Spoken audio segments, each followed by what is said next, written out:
La antigua Persia. Indómita, formidable, implacable. Durante años, el misterio rodeó a este imperio sin parangón en conquistas y riquezas. Para crear un imperio de la envergadura del persa, el mayor que ha conocido el mundo, obviamente hace falta cierta pericia militar.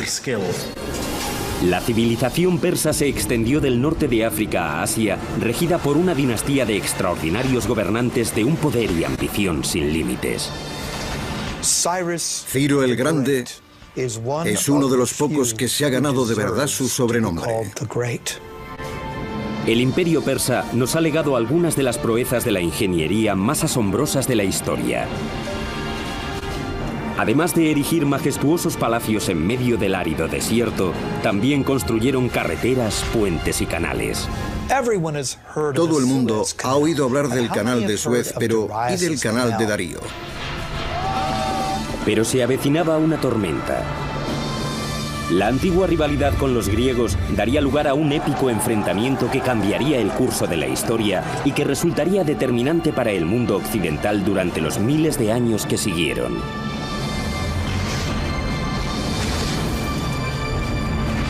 La construcción de un imperio, los persas. Corría el año 330 a.C. cuando un joven rey macedonio venció a los persas y condujo a su ejército invasor hasta Persépolis, la espectacular capital del imperio. Aquel rey no era otro que Alejandro Magno, un ferviente admirador de los grandes gobernantes persas. A la caída de la tarde, la celebración de la victoria griega degeneró en una algarada de borrachos. Con el alba, Persépolis, la joya del imperio persa, veía cómo los palacios que le habían dado fama en todo el mundo conocido ardían hasta los cimientos. 2500 años después de aquello, estas inmensas torres se yerguen como testamento de las imponentes alturas que llegó a alcanzar este imperio, ahora olvidado. Para mí, Persia es sinónimo de lujo, delicados tapices y bellas alfombras. Bueno, y de Otis, mi gato persa. Pero también pienso en el legendario rey Ciro el Grande, cuya extremada tolerancia religiosa y cultural le llevó a liberar a los judíos de Babilonia para que volvieran a Israel. Hola, soy Peter Weller. Bienvenidos al Imperio Persa. Alrededor de 4000 años antes de Cristo, dos tribus nómadas se empezaron a asentar en una fértil pero abrasadora meseta iraní. Al norte estaban los medos y al sur los persas. Debido al carácter nómada de estas tribus, se interesaron más por la supervivencia que por la conquista. Al abandonar sus costumbres trashumantes, tuvieron que aprender a cultivar esta rica meseta de Irán, pero para ello necesitaban una fuente de agua. Los primeros persas podrían haber sido pasto de la historia de no haber descubierto una fuente de agua, y algo igual de importante, un medio para canalizarla hasta sus cultivos y asentamientos. Lo asombroso de este logro de la ingeniería es que no encontraron ese agua ni en ríos, ni en lagos, ni en el océano, sino en el sitio más improbable, en las rocas. Persia se levantó de la nada. Era un terreno muy escarpado y hostil que exigía inventiva y determinación. Hace 3000 años, los antiguos persas nómadas deambulaban por las adustas planicies iraníes. Para buscar agua había que cubrir largas distancias. Fueron los magi, los hechiceros de las tribus, mitad ingenieros, mitad geólogos, quienes idearon la manera de llevar el agua a los pueblos. Sin más utensilios que unos cinceles, estos hechiceros pusieron los pilares del imperio persa. Y lo hicieron mediante un revolucionario sistema de canales subterráneos de irrigación llamados kanats. Su funcionamiento se servía de la gravedad para aprovechar la topografía natural del terreno que describía una pendiente continuada hasta la cordillera de Al-Borz, en dirección al Golfo Pérsico. Desde la superficie se introducían ejes verticales a partir de los cuales se excavaban túneles horizontales de poca longitud. Alrededor de 1 kilómetro colina arriba se volvía a construir otro eje y así el canal iba avanzando. Podía estar a 20, 30 o 40 kilómetros de distancia, así que requería mucha pericia dar con el lugar de la pendiente en el que el canal conectaba con el acuífero, o incluso las filtraciones del agua subterránea en lo alto de la montaña. El ángulo de las colinas era esencial. una unidad en vertical por cada 100 unidades en horizontal. No podía ser muy empinada porque la base del canal se erosionaría. Pero claro, tampoco tan horizontal como para que el agua no llegara a su destino. 2000 años antes de los legendarios acueductos romanos, los persas ya canalizaban enormes cantidades de agua a grandes distancias en condiciones de gran sequedad sin apenas pérdidas por escapes o por la evaporación. El agua significaba comida, pero la tecnología para localizar agua y trasladarla era como una zanahoria que los persas les habían puesto delante a sus vecinos. En el año 700 a.C., todas las tribus se guiaban por una figura legendaria llamada Aquemenes, el fundador de una gloriosa dinastía, una dinastía que prosperó gracias a un hombre al que me hubiera gustado conocer, Ciro el Grande. Ciro creó y custodió un imperio gracias indudablemente a su astucia militar, pero también era un genio de la política, un gobernante eficiente y benévolo. Los historiadores le consideran un humanista, los judíos un Moshiach, y su propio pueblo le llamaba padre. Incluso los jónicos a los que conquistó le tenían por un legislador justo y un digno mandatario. Ciro el Grande llegó al poder en el año 559 a.C. Era el principio de la dinastía aqueménida. Su reinado cambiaría para siempre el curso de la historia y redefiniría la arquitectura como tal. Si uno piensa en los personajes de la historia que más han influido en nuestro mundo, Ciro el Grande es uno de los pocos que merece entrar en esa categoría. Es uno de los pocos que merece ser llamado el Grande. El imperio que Ciro regía fue el mayor que habían contemplado los antiguos. Puede que el mayor de toda la historia.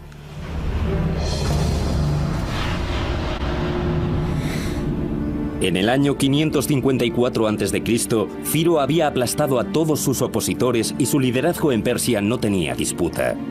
Era el momento de conquistar el mundo. Si pretendía levantar un imperio, necesitaría una capital que estuviera a la altura de su importancia política. Fue entonces cuando Ciro se embarcó en uno de los proyectos de ingeniería más ambiciosos jamás vistos en la antigüedad. La primera capital del imperio persa, Pasargadas, en la moderna Irán. Ciro fue un constructor muy innovador. No se conformaba con cualquier cosa. Uno podría decir que sus proyectos arquitectónicos reflejaban de alguna manera las tecnologías que iba encontrando a lo largo de sus varias conquistas. Como los romanos, los persas solían tomar cosas prestadas. Cogían las mejores y más avanzadas ideas de las culturas que conquistaban y las perfeccionaban aún más para darles su propio y particular toque. El arte y la ingeniería de Pasargadas recogían influencias procedentes de parajes tan remotos como Asiria, Egipto y Asia Menor, a miles de kilómetros de distancia. Había mamposteros, carpinteros, enladrilladores y escultores de relieves, y se sabe que solía tratarse de trabajadores importados de todos los rincones del imperio.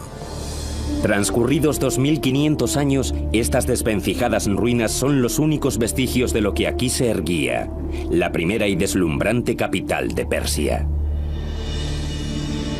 El orgullo de Pasargadas eran sus suntuosos palacios, rodeados de fabulosos parques y deliciosos jardines.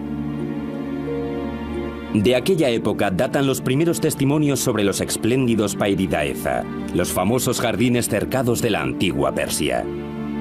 Estos jardines tenían casi 1 kilómetro de canales de piedra caliza diseñados para que el agua llegara a unos pequeños pilones cada 15 metros. Los Pairidaeza de Pasargadas fueron el espejo en el que se miraron muchos de los fastuosos jardines del mundo durante los siguientes 2 milenios.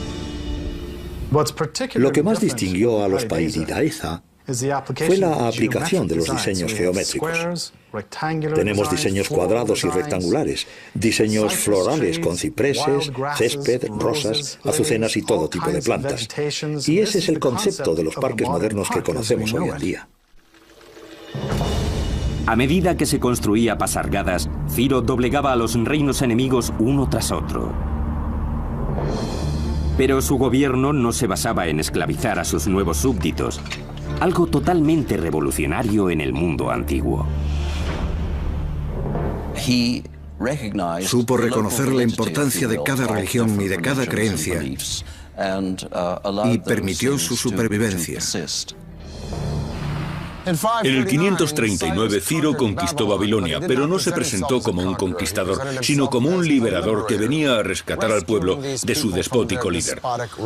E hizo algo sin precedentes. Liberó a los judíos que habían estado en cautividad en Babilonia desde que Nabucodonosor hubiera destruido Jerusalén y sus templos. Ciro los liberó. Desde la perspectiva que nos da la historia, podríamos decir que lo que Ciro buscaba era una nación escudo entre el hostil Egipto y su propio imperio. Pero, ¿y qué? Lo que importa es que nadie había hecho algo así, y casi nadie lo ha hecho después. De modo que él es el único gentil de la Biblia al que se menciona como Moshiach o Mesías. Como me dijo una vez un distinguido catedrático de Oxford, Ciro siempre ha tenido buena prensa. Y sí que es cierto. Pero antes de que pudiera emprender la campaña que haría de Persia la única superpotencia de la antigüedad, Ciro el Grande murió en combate en el 530 a.C.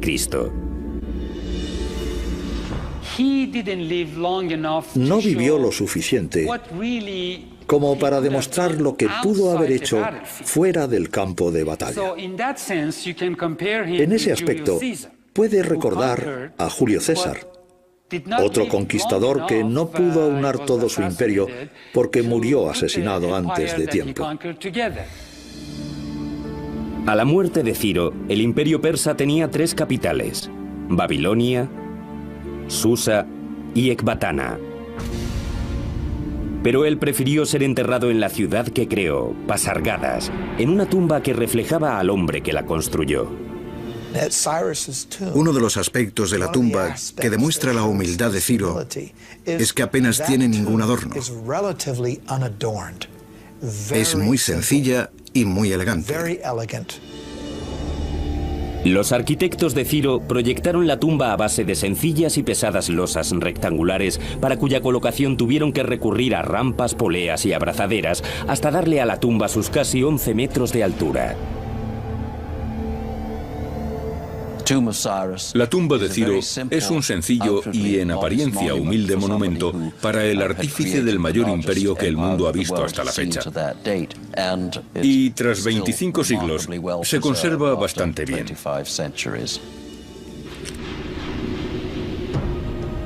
Durante 30 años, ninguna potencia sobre la faz de la tierra le pudo hacer frente a Ciro el Grande. La vacante de su trono creaba un vacío de poder que arrastraría al mundo antiguo al mayor de los caos. En el año 530 a.C. moría Ciro el Grande, el arquitecto del mayor imperio que el mundo había conocido. El futuro de Persia pendía de un hilo. En un momento en el que rivales y aspirantes al trono se disputaban el poder, un primo lejano de Ciro, un brillante general, se alzó para asumir el mando. Cuando el ambiente se despejó, el imperio persa quedó firmemente sometido a su liderazgo. Este general, conocido como Darío, se convertiría en el que posiblemente haya sido el más legendario rey persa y uno de los mayores constructores de todos los tiempos. Darío no perdió el tiempo. Comenzó la reconstrucción de Susa, la antigua capital, con colosales palacios ornamentados con mampostería acristalada. La majestuosidad de Susa aún se puede apreciar en la misma Biblia. Cuando los griegos se referían a los palacios persas, solían mencionar a Susa. Cuando en el Antiguo Testamento el libro de Esther alude a los palacios persas, está hablando de Susa.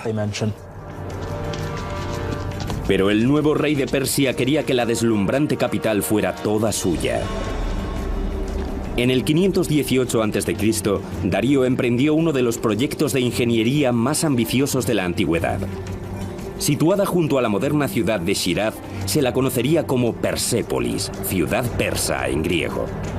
Todos los palacios se levantaban sobre una extensa plataforma de piedra diseñada para realzar la magnitud del imperio.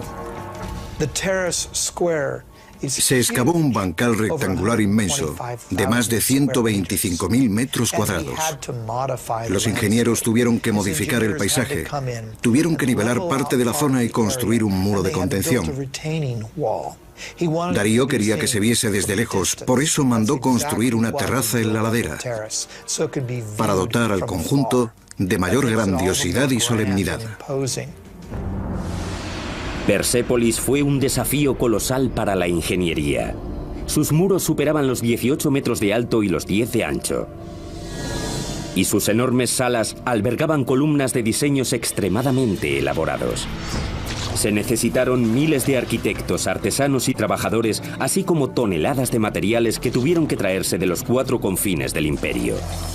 La mayoría de los antiguos imperios se construyeron gracias a la mano de obra de las legiones de esclavos. Pero Darío, al igual que Ciro, prefería remunerar el esfuerzo de construir los palacios y monumentos persas. Todos recibían su paga correspondiente, cada trabajador y cada trabajadora, porque también se contrató a mujeres, y se les pagaba en función de la calidad de su trabajo. No se escatimó en gastos. Persépolis sería el monumento insignia del poder y la gloria del imperio persa. En primer lugar, es importante recordar los orígenes nómadas de los persas.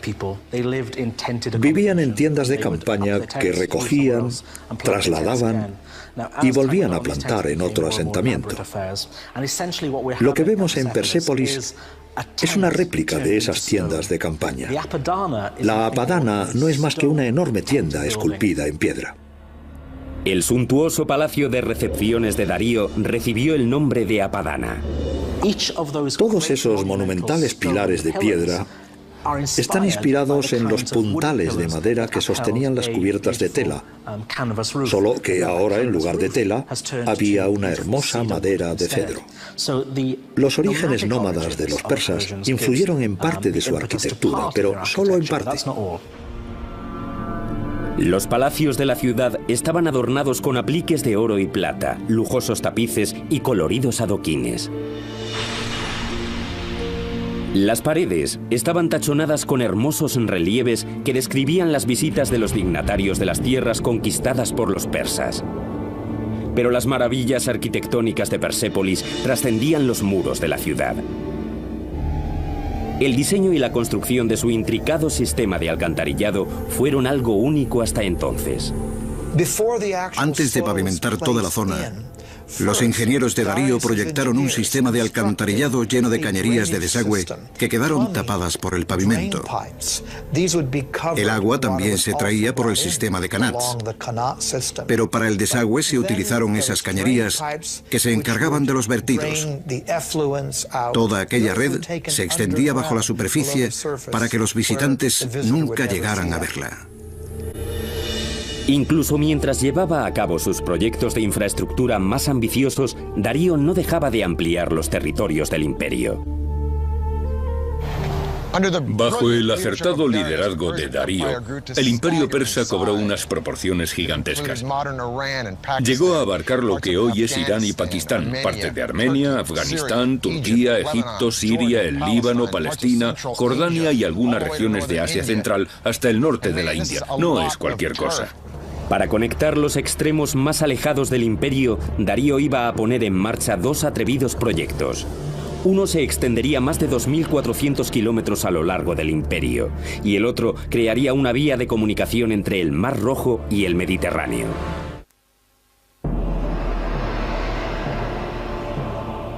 Bajo el gobierno de Darío el Grande, el imperio persa creció hasta límites inimaginables. Ahora buscaba consolidar sus territorios y conectar los extremos de su colosal reino.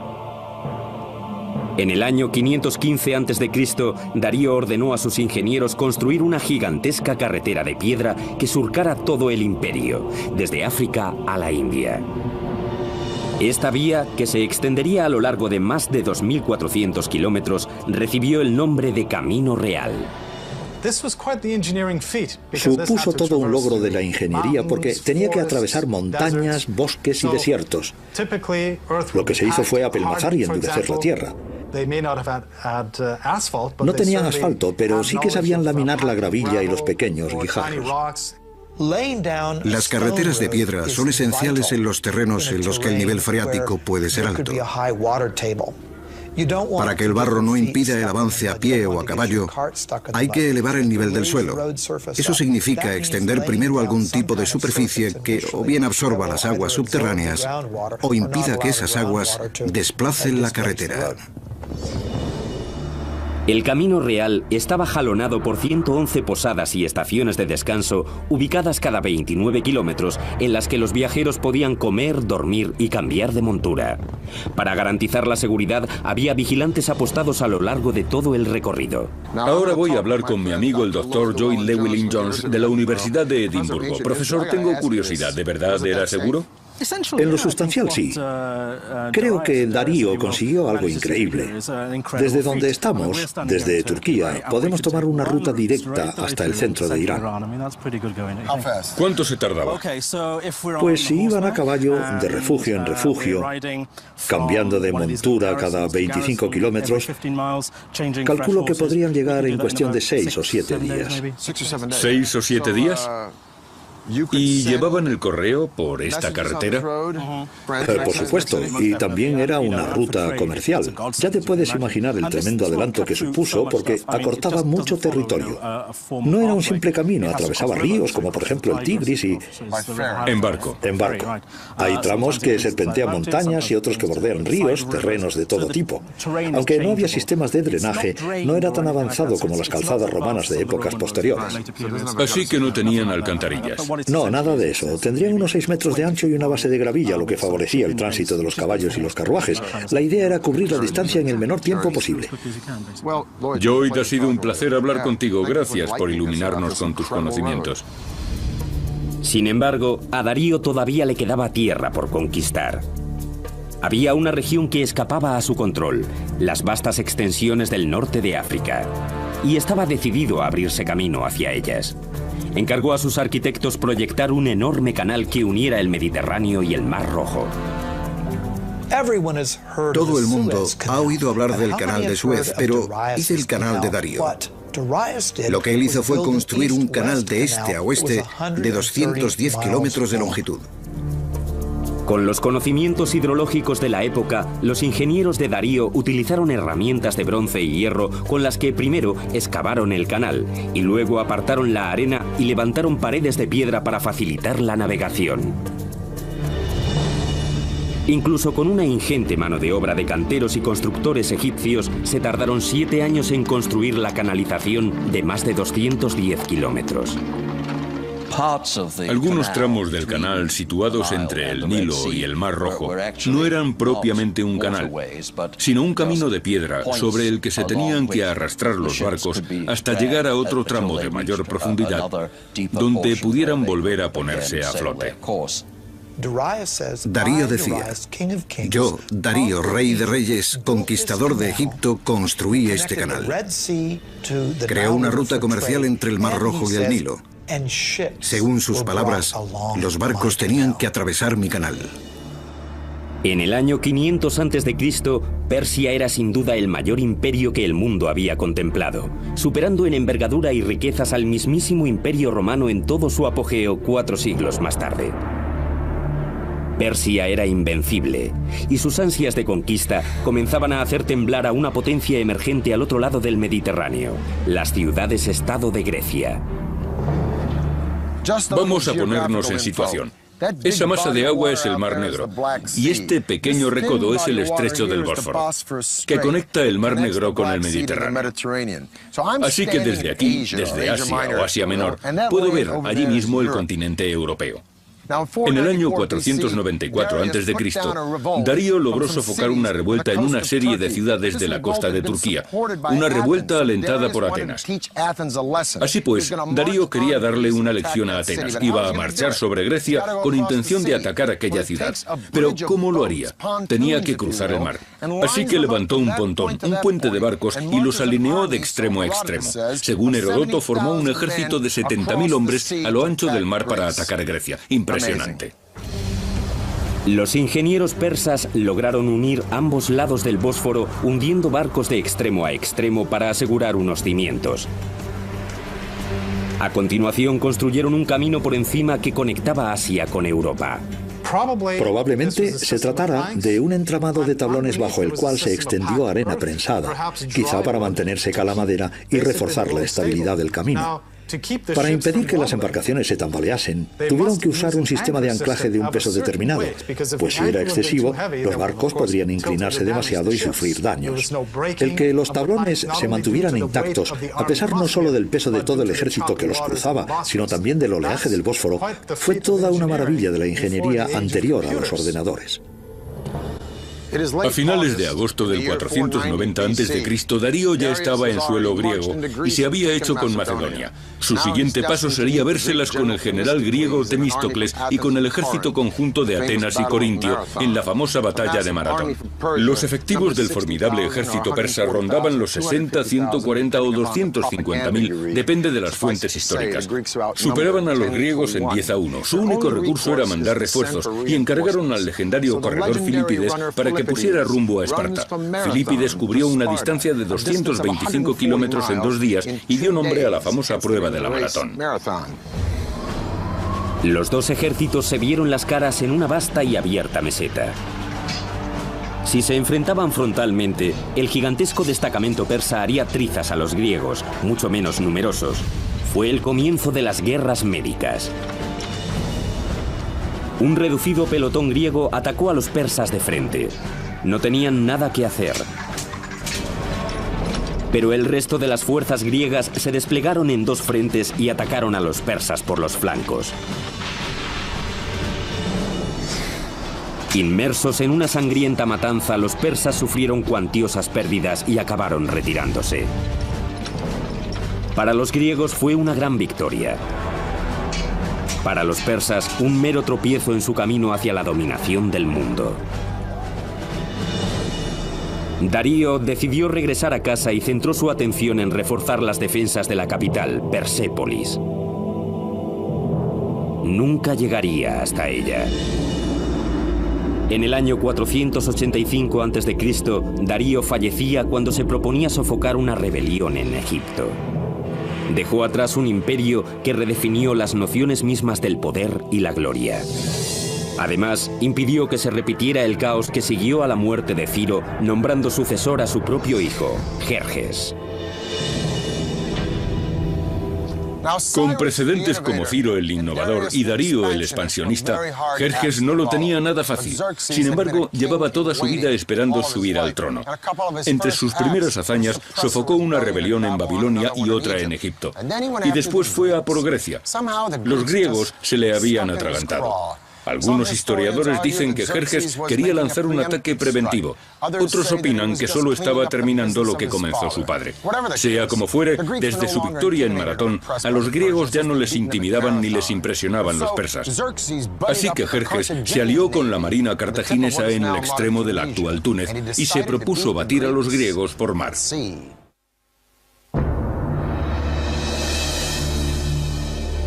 En el año 480 a.C., el imperio persa estaba en su apogeo, extenso, todopoderoso e inmensamente rico. Habían pasado 10 años desde la derrota de Darío el Grande a manos de los griegos en Maratón. Su hijo, Jerjes, es ahora el monarca absoluto de la dinastía aqueménida del imperio persa.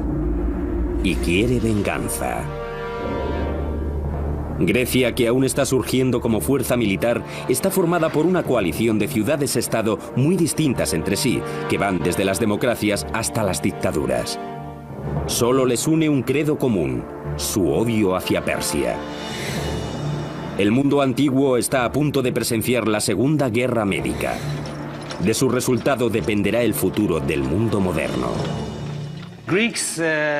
Tradicionalmente, los griegos llamaban bárbaros a todos los extranjeros. Es probable que todos los enfrentamientos entre este y oeste tuvieran su origen en los persas y griegos y hayan seguido desde entonces. La invasión persa de Grecia se convertiría en una de las mayores colaboraciones estratégicas y tecnológicas de la historia castrense. La invasión masiva consistiría en un complejo asalto por tierra y por mar que requeriría algunos de los avances más asombrosos de la ingeniería. Jerjes quería que sus fuerzas entraran en Grecia por el istmo del monte Azos. Pero la turbulencia de sus corrientes era tan fuerte que el rey mandó excavar un canal que cruzara el istmo. Con una numerosa mano de obra y diversos expertos en la construcción de canales, los hombres de Jerjes apenas tardaron 6 meses en concluir el proyecto. El siguiente reto al que se enfrentaban generales y arquitectos era aún mayor. El multitudinario ejército persa todavía tenía que cruzar el estrecho de Helesponto de 2,5 kilómetros de ancho. A día de hoy, su solución se considera uno de los proyectos de ingeniería más ambiciosos ideados para una campaña militar. Inspirado en las hazañas de su padre, Jerjes ordenó que se tendiera un doble pontón a lo ancho del Helesponto, una construcción que superaría con creces el puente que Darío levantó en el Bósforo. Lo interesante es que se alinearon 674 barcos. ¿Cómo podían mantenerlos estables? Debió de ser toda una proeza, porque el Bósforo no es un área tranquila que digamos, más bien lo contrario. La hilera de barcos permaneció en su sitio gracias a un sistema de cables muy tensos. Seguramente 2 cables muy largos tendidos entre Asia y Europa que mantenían estables las embarcaciones. Pero no hay que olvidar la cantidad de tropas que atravesaron aquel puente. Puede que fueran hasta 240.000 hombres. Las sogas permitían a los botes la suficiente flexibilidad de movimiento en las turbulentas aguas. Cada sección del puente estaba construida sobre 2 embarcaciones conectadas por tablones, de modo que la barrera que formaban pudiera detener las olas, absorbiendo gran parte de la inestabilidad de la superficie. A continuación, los ingenieros persas construyeron una plataforma que cubría todos los barcos y encima de todo aquello, la calzada. Con cada tablón de madera se iba armando una autopista que cruzaba el Helesponto, una autopista hecha de barcos de guerra. No olvidemos que estamos hablando de decenas de miles de soldados de caballería y algunos iban con armadura, lo que aumentaba aún más su peso. Lo increíble fue que los barcos se mantuvieran estables para que Jerjes cruzara hasta Europa con sus hombres y volviera a Asia cuando lo necesitara. Durante un breve periodo, los 2 continentes fueron uno. Al cabo de 10 días, una vez concluido el puente, Jerjes avanzó hacia Europa. Un ejército entero cruzó con todo el peso de sus aparejos y de sus monturas, y los tablones aguantaron. Ni el peso del ejército ni la rudeza de las aguas del Bósforo pudieron quebrar esas tablas. La estrategia de Jerjes era sencilla: apabullar a los griegos por tierra y por mar con su superioridad numérica. Esta vez los ejércitos griegos también tenían al mando al legendario general Temístocles. Sabía que no podría derrotar a Jerjes por tierra, de modo que diseñó un plan para tenderles una trampa a los navíos persas. En agosto del año 480 a.C., los 2 ejércitos se vieron las caras en un punto elegido por los griegos, las Termópilas, un paso montañoso tan estrecho que por él no cabía más que una cuadriga. Durante días, el numerosísimo ejército persa se quedó atascado en el peor lado de aquel paso, tal y como habían planeado los griegos.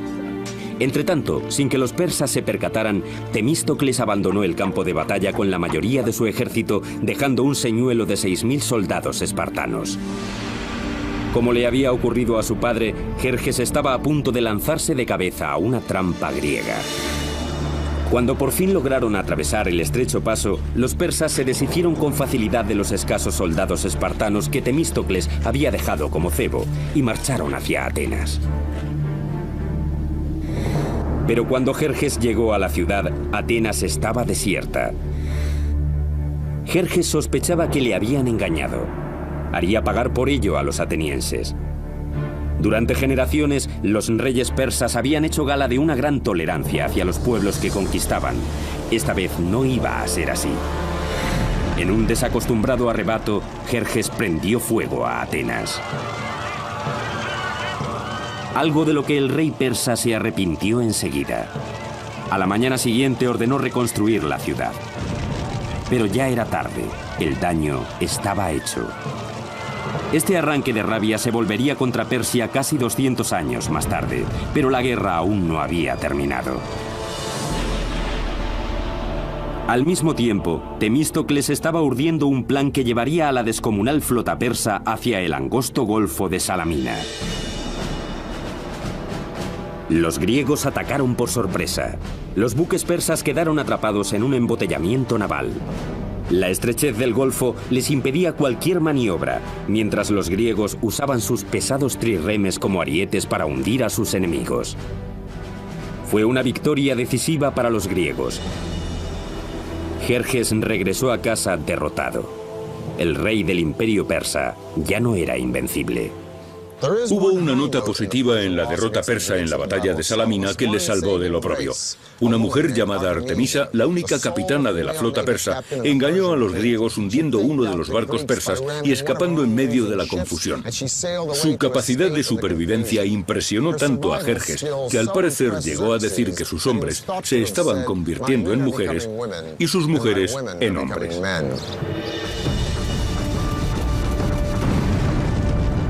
Las guerras médicas llevaron a Atenas a su época dorada, pero hicieron vulnerable al poderoso imperio.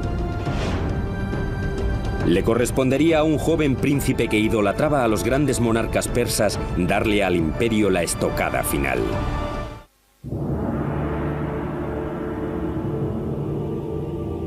En el año 480 a.C., tras la derrota a manos de los griegos en la batalla naval de las Termópilas, el aura de invencibilidad que rodeaba al imperio había desaparecido. Pero los persas aún tenían por delante días de gloria. En el año 465 a.C. moría el rey Jerjes I.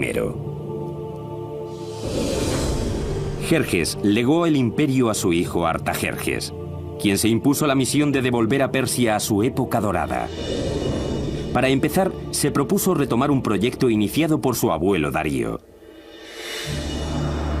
4 décadas después de la primera piedra, Persépolis, la majestuosa capital, aún estaba a medio construir. Así pues, Artajerjes supervisaría uno de los últimos superproyectos del imperio persa. Hoy en día se la conoce como la imponente Sala de las 100 columnas. Sabemos que el perímetro de la sala era de 60 por 60 metros, un cuadrado casi perfecto. Lo llamativo de las columnas de Persépolis es que cuando uno mira todo el fuste, que puede llegar a tener hasta 30 o 40 metros, no hay ni una sola pieza fuera de su sitio. Forma una vertical perfecta. Trabajaban con lo que nos pueden parecer herramientas primitivas, mazos de piedra y cinceles de bronce, nada más. Pero la acanaladura de las columnas de Persépolis es de una precisión tal que en ella tuvieron que trabajar maestros artesanos. Se construyeron a base de tambores, 7 u 8 tambores apilados. Se montaba un andamiaje en torno a la columna y con una grúa de madera colocaban cada tambor en su sitio. Cualquier rey o gobernador de visita, o cualquiera que entrara en aquella sala, se quedaría impresionado ante la vastedad del bosque de columnas que se extendían casi hasta donde alcanzaba la vista. Una proeza increíble. En todo el imperio, los persas seguían produciendo algunos de los hitos arquitectónicos más extraordinarios de la antigüedad. En el año 353 a.C., la esposa de un gobernador local comenzó a trabajar en una fastuosa tumba para su marido moribundo. Su tributo sería un prodigio de la arquitectura.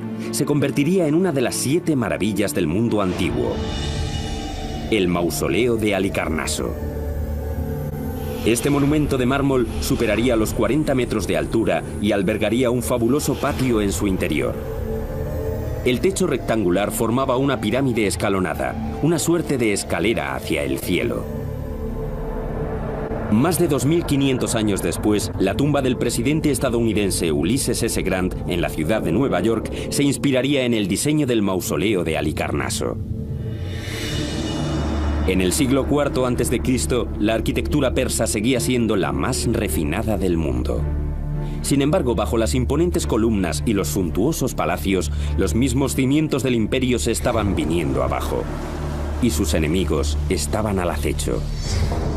Cuando Atenas apoyó una rebelión en Egipto y los griegos ocuparon la capital, Menfis, Artajerjes tuvo que abandonar Persépolis y sus proyectos para librar una contienda y expulsar a los griegos de Menfis y recuperar Egipto. Sería la última gran victoria del imperio persa, ya que en el 424 a.C., la muerte de Artajerjes dejaría un vacío de poder y pondría fin a 8 décadas de desorganización e interminables luchas intestinas.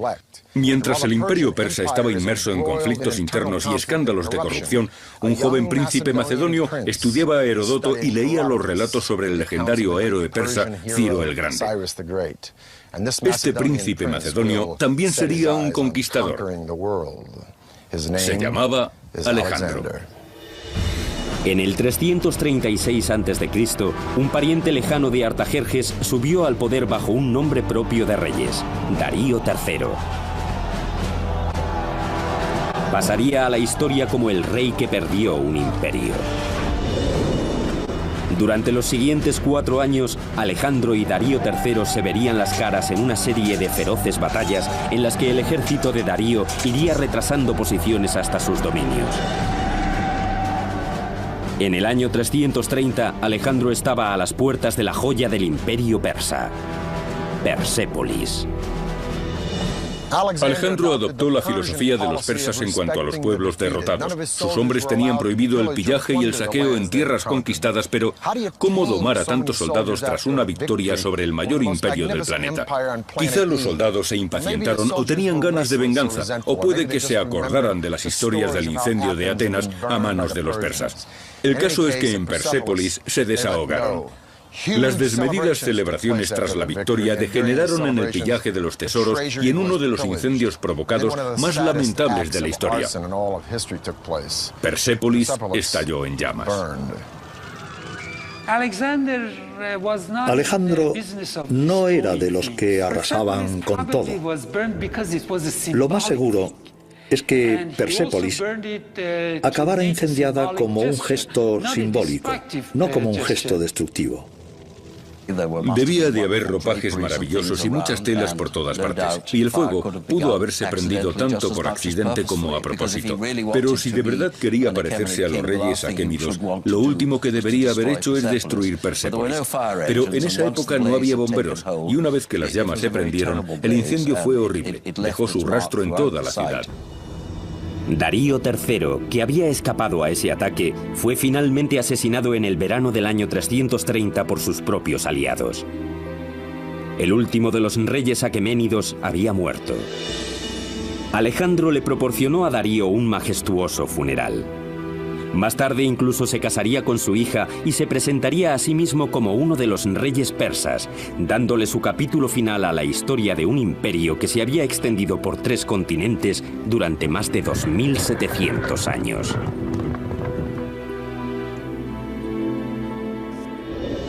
Alejandro, el admirador de los reyes persas, dio caza a los asesinos de Darío y los mató él mismo. Estaba convencido de que solo un rey tenía derecho a matar a otro rey, pero ¿hubiera llegado a matar a Darío? Seguramente no, porque Alejandro no había creado un imperio, sino que lo había conquistado. El imperio lo había creado Ciro el Grande.